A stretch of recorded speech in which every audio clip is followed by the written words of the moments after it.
These are the two board game cafes I visited in Jakarta, Indonesia. Hello again, fellow board gamers. On July 5th of 2023, I went back to my hometown in Jakarta for a month. Aside from eating my way to morbid obesity almost every day, I also went to two board game cafes during my vacation. The first cafe I visited was Dot's Board Games Cafe. The place is pretty modern, as you can see from the very flashy exterior of the building. The interior design of the cafe is about as cool, with a lot of colorful decorations, wall arts, and lighting throughout. I also managed to find a few hidden drawings when I was looking around the area. The building is 3 stories high, and each floor has its own unique decorations. One of the attendants was nice enough to take me upstairs and show me around even though I came in around their closing time. This is how the second story gaming area looks like. As you can see, the wall drawings and 3D decorations are different to the first floor. There is a pretty strong fantasy pirate-ish theme going on this floor. There is also an enclosed VIP room right here, which I forgot to film, so here are some footages from their Instagram. Then you have this area on the first floor where they keep all their games for the cafe. They have, according to their website, 250 games and counting, so there are a lot of games to choose from. I also did a bit of scanning of their game selections and found that their collection is pretty reasonably up to date. Even if you don't know nothing about board games, they have board game instructors on standby to recommend and teach you the games. And yes, they can also teach you in English in case you're wondering. During my visit here with my sister and brother-in-law, we played Rhino Hero Super Battle and Skull. For Rhino Hero, the explanation given by the instructor was okay, though she had a few mistakes that I eventually had to correct. The mistakes are minor and honestly are pretty understandable, though there was a bit of a problem with the game component itself. Rhino Hero Super Battle is a dexterity game where you stack these paper structures vertically like so. Here's how the structure will eventually look like from one of my past game sessions. Awesome stacking game and you should check it out. Anyway, these wall structures will usually be able to form and maintain a right angle bend like so. The ones in the cafe though could not maintain its bend as much and would straighten up like so. As you can probably tell, the walls could barely support itself standing up this way, let alone the roofs on top.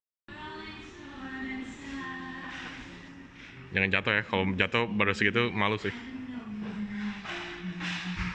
Kalau salah jatuhnya ininya kakinya kebuka.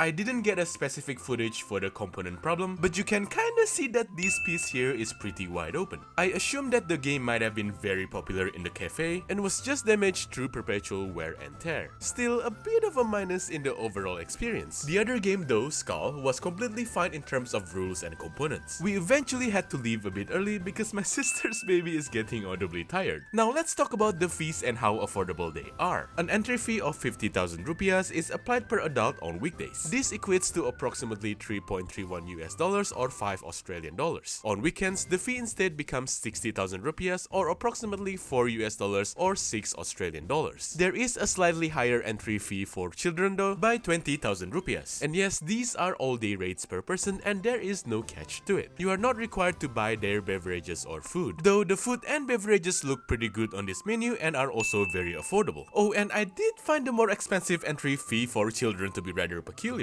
In fact, I actually asked them why this is the case. I imagined that this was done because children tend to be more destructive towards board games. And turns out I was right. Overall, a pretty cool and modern board game cafe, and one I would recommend you to visit while you are in Jakarta. The place is in the Peak or Pantai Indah Kapuk area, and here's the address and their opening hours. Up next, we have Hello Board Game Cafe. Compared to Dot's, Hello Board Game Cafe is a bit more hidden and modest. It's got more of a cozy vibe. And get this, they have free flow salted popcorn that comes with your entry fee. That's right, with the same all-day entry fee of 60,000 rupiahs per person, you'll also get free flow popcorn. How cool is that? Talk about value! Of course, they've also got various other drink and food options that you can get. And again, they are pretty affordable. I went into this cafe with a different group of 9 people. 9 is honestly a difficult player count for even party board games, so I can't blame them for not having a lot of games to offer at the time. We managed to only play Secret Hitler and Sequence. Sadly, I forgot to take any footage of us playing in this cafe, so here's some normal footage from their Instagram instead. Also, it's important to point out that the group of friends that came with me to this cafe likes to come here over Dots due to the very friendly game attendance. This is also reflected on basically almost all online reviews that I came across. And I can also personally vouch that the attendant that taught us both Secret Hitler and Sequence was quite a good and enthusiastic teacher despite our group's constant interruptions when he was teaching. Put it this way, if I had gotten that many interruptions while while I was teaching, I would have been annoyed. But that guy wasn't, so good on him. I did also take a look at their game collection when I was there. And while they are decent, they are generally not as complete or up-to-date as Dots. There are 2 game shelves in the cafe, one for moderately tinky Euro games and one for mostly party games. Also, I did notice some component hiccups when playing Secret Hitler. First, these agenda cards that are cardboard pieces in my copy were for some reason really thin pieces of paper in the cafe's copy. And second, the game comes with these yes and no voting cards, but they were missing in the cafe's copy, so we had to do thumbs up or down for the voting. Honestly, this does not impact gameplay at all, but since I was talking about component issues in Dots, I might as well do the same here just to be fair. So yeah, don't pass on this board game cafe just because it does not look as flashy as Dots. The cafe is also located in the peak area and is actually pretty close to Dots. Here's the address and the opening hours. And yeah, that's all for this short video. Let me know if you guys enjoy this type of content. I'm definitely interested in creating more videos like this. And yes, I'll actually record more footage next time. Learning from my mistakes here.